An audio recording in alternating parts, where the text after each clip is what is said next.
CM Nayab Saini बोले BJP की पूर्ण बहुमत की सरकार बनेगी, गठबंधन की जरूरत पड़ी तो भी हमारे पास व्यवस्था है। कांग्रेस नेता अशोक तंवर का दावा, हरियाणा में कांग्रेस की सरकार बन रही है, जनता ने विश्वास जताया। एग्जिट पोल पर जितना कम बोला जाए उतना बेहतर है, हरियाणा और जम्मू कश्मीर में कांग्रेस की सरकार बनेगी, मनीष तिवारी का बयान। हरियाणा आप चीफ सुशील गुप्ता बोले, हमारे फोकस भ्रष्ट बीजेपी की सरकार को हटाने पर था। बीजेपी महासचिव तरुण चुग का दावा, हरियाणा और जम्मू कश्मीर में बीजेपी बहुमत के साथ सरकार बनाएगी। एग्जिट पोल से अलग होंगे हरियाणा चुनाव के नतीजे, बीजेपी सरकार बनाएगी, बीजेपी सांसद किरण चौधरी का दावा। वोट काउंटिंग से पहले जम्मू में कांग्रेस की बैठक, सभी उम्मीदवारों के साथ हुई चर्चा। राजौरी से कांग्रेस उम्मीदवार इफ्तिखार अहमद बोले, इंडी गठबंधन 2/3 बहुमत से सरकार बनाएगा। कांग्रेस नेता गुलाम अहमद का दावा, जम्मू कश्मीर और हरियाणा से बीजेपी का सफाया तय। एग्जिट पोल के नतीजे पर बोले राजद चीफ लालू यादव की नरेंद्र मोदी की पराजय। महाराष्ट्र कांग्रेस चीफ नाना पटोले बोले, पीएम मोदी भ्रष्टाचारियों की सुप्रीम लीडर है, सभी भ्रष्टाचारियों को डराकर बीजेपी में शामिल करा लिया। राहुल गांधी चुनाव की वजह से नहीं बल्कि जरूरत की वजह से आरक्षण की सीमा बढ़ाने की मांग कर रहे हैं, नाना पटोले का बयान। सीएम आतिशी ने बीजेपी को गरीब विरोधी पार्टी बताया, कहा एक एक करके झुग्गियों को ध्वस्त कर रही है।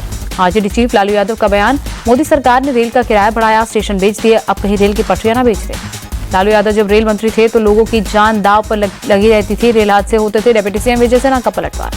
डिप्टी सीएम सम्राट चौधरी बोले, रेलवे की संपत्ति बेचने की शुरुआत लालू यादव ने की थी। दिल्ली के एक प्रोग्राम में बोले विदेश मंत्री जयशंकर, संयुक्त राष्ट्र एक तरह की पुरानी कंपनी है जिसका बाजार से तालमेल नहीं। दिल्ली के छत्रसाल स्टेडियम में केजरीवाल ने लगाई जनता की अदालत, कहा हरियाणा से डबल इंजन की सरकार जा रही। केजरीवाल बोले, डबल इंजन का मतलब डबल लूट और भ्रष्टाचार, हरियाणा के लोग बीजेपी वालों को भगा रहे हैं। पीएम मोदी ने 10 साल में कुछ नहीं किया, हमने दिल्ली में शिक्षा और स्वास्थ्य बढ़िया कर दिया। पूर्व सीएम केजरीवाल बोले, हमने दिल्ली में बिजली और पानी मुफ्त किया, बीजेपी अपने राज्यों में बिजली फ्री करे, मैं खुद इनका प्रचार करूंगा। केजरीवाल ने दिल्ली में कानून व्यवस्था का मुद्दा उठाया, कहा अपराधियों के डर से लोगों का घर से निकलना मुश्किल हो गया। केजरीवाल ने कहा, बीजेपी ने बस मार्शलों की बहाली रोकी, हमने बहाली के लिए एडीजी के पैर पकड़ लिए। प्रयागराज दौरे पर सीएम योगी आदित्यनाथ, संगम नोज का किया निरीक्षण। सीएम योगी ने संगम पर गंगा पूजा की, मंत्री स्वतंत्र देव समेत कई नेता मौजूद रहे। प्रयागराज में सीएम योगी ने अगले साल होने वाले महाकुंभ मेले को लेकर लोगो जारी किया। सीएम योगी बोले, कुंभ का दायरा बढ़ रहा है, मेले के दौरान सुरक्षा से खिलवाड़ नहीं होना चाहिए। सीएम योगी का अधिकारियों को निर्देश, मेले के दौरान स्ट्रीट वेंडर, रिक्शा चालक, दुकानदार और किराएदारों की वेरिफिकेशन की व्यवस्था करें। यूपी की सभी 10 सीटों पर उपचुनाव में बीजेपी जीतेगी, डिप्टी सीएम ब्रजेश पाठक का दावा।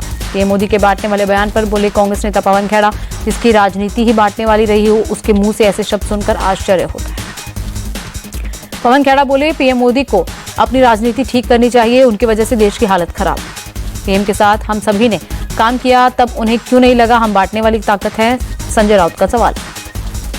संघ प्रमुख मोहन भागवत ने हिंदू समाज को एकजुट होने की नसीहत दी, बोले जाति, धर्म, भाषा, विवाद और मतभेद को मिटाकर हिंदू समाज को एकजुट होना होगा। उद्धव ठाकरे से बीजेपी प्रवक्ता शहजाद पूनावाला का सवाल, वोट जिहाद और हिंदू आस्था पर चोट के खिलाफ क्यों नहीं बोलते। हुर्रियत कॉन्फ्रेंस के अध्यक्ष मीरवाइज उमर फारूक के बयान पर बोले, बीजेपी नेता रविंद्र रैना, पड़ोसी देशों के साथ भारत के अच्छे संबंध, छल कपट की राजधानी स्वीकार। मुंबई के मलाड में बीजेपी और कांग्रेस कार्यकर्ताओं में झड़प, फ्लाईओवर के उद्घाटन का श्रेय लेने के लिए भिड़े। यति नरसिंहानंद पर मुंबई के भोईवाड़ा थाने में केस दर्ज, मुंब्रा और जालना में भी 0 एफआईआर। ओवैसी का सवाल, यति नरसिंहानंद लगातार नफरती भाषा बोल रहा है, पीएम और सीएम योगी उसके बयानों की निंदा क्यों नहीं करते। जेडीएस एमएलसी बीएम फारूक और पूर्व कांग्रेस विधायक मोहिउद्दीन बाबा के भाई मुमताज अली लापता। मुमताज की कार बेंगलुरु के कोल्लूर ब्रिज के पास खड़ी। बेंगलुरु पुलिस कमिश्नर अनुपम अग्रवाल बोले, आशंका है कि मुमताज अली ने ब्रिज से छलांग लगा दी हो, कार पर दुर्घटना की कोई निशान नहीं। केंद्रीय मंत्री जी किशन रेड्डी ने सिकंदराबाद से गोवा के बीच नई ट्रेन को दिखाई हरी झंडी, बोले दोनों राज्यों के बीच इस ट्रेन के संचालन से सांस्कृतिक विनियमन मजबूत होगा। आज के मामले को लेकर कोलकाता में जूनियर डॉक्टर्स की भूख हड़ताल, कहा मांगे पूरी नहीं हुई, हेल्थ सेक्रेटरी को हटाने के लिए 24 घंटे का दिया था समय। भोपाल की एक बंद बड़ी फैक्ट्री में गुजरात एटीएस और एनसीबी का छापा, 1814 करोड़ रुपए के ड्रग्स जब्त। दिल्ली ड्रग्स केस में दिल्ली पुलिस का एक्शन, पंजाब में छापेमारी में 10 करोड़ की कोकेन और एक गाड़ी जब्त की। कैराना से सांसद इकरा हसन ने यति नरसिंहानंद को ढोंगी और पाखंडी बताया, एनएसए और यूएपीए के तहत एक्शन लेने की मांग की। यूपी के गोंडा में ट्रेन हादसा टला, पटरी पर अचानक कार को आता देख ड्राइवर ने इमरजेंसी ब्रेक लगाई। रेलवे क्रॉसिंग के पास अनियंत्रित होकर रेलवे ट्रैक पर आ गई थी कार, करीब 100 मीटर तक ट्रैक पर दौड़ती रही। घटना के बाद कार चालक और कार मालिक के खिलाफ एफआईआर दर्ज, साजिश के एंगल से पुलिस जांच कर रही। महाराष्ट्र के नागपुर मंडल में रेलवे ट्रैक मेंटेनेंस मशीनों की आमने सामने टक्कर, 5 लोगों को मामूली चोट। हिमाचल के धर्मशाला में धौलाधार पहाड़ों पर हुई मौसम की पहली बर्फबारी, तापमान में गिरावट। आंध्र प्रदेश के तिरुपति में कल हुई भारी बारिश से जनजीवन बेहाल, सड़क यातायात प्रभावित। बारिश की वजह से कई जगहों पर जलभराव, लोगों को आने जाने में परेशानी। तमिलनाडु के रामेश्वरम में तेज बारिश, सड़कों पर गाड़ियों की रफ्तार धीमी हुई।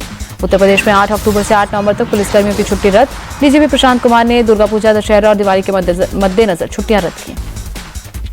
शारदीय नवरात्र का चौथा दिन दिल्ली के छतरपुर मंदिर में लगा भक्तों का तांता। दिल्ली के झंडेवाला मंदिर में भी उमड़ा श्रद्धालुओं का सैलाब। शारदीय नवरात्र के चौथे दिन पर भक्तों ने दर्शन किए। चौथे दिन मंदिरों में सुबह सुबह की गई आरती। नवरात्र के चौथे दिन माता कुष्मांडा की होती है पूजा। अभिनेत्री मेधा शंकर उज्जैन के महाकालेश्वर मंदिर पहुंची, भस्म आरती में शामिल हुई। आंध्र प्रदेश के विजयवाड़ा में कनकदुर्गा मंदिर में उमड़ी भक्तों की भीड़। नवरात्र के चौथे दिन श्रद्धालुओं ने की पूजा। सूरत में गरबा कार्यक्रम में उमड़ी लोगों की भीड़, नाचते गाते नजर आए लोग। केंद्रीय मंत्री भूपति राज श्रीनिवास वर्मा तिरुपति बालाजी मंदिर पहुंचे, दर्शन किए।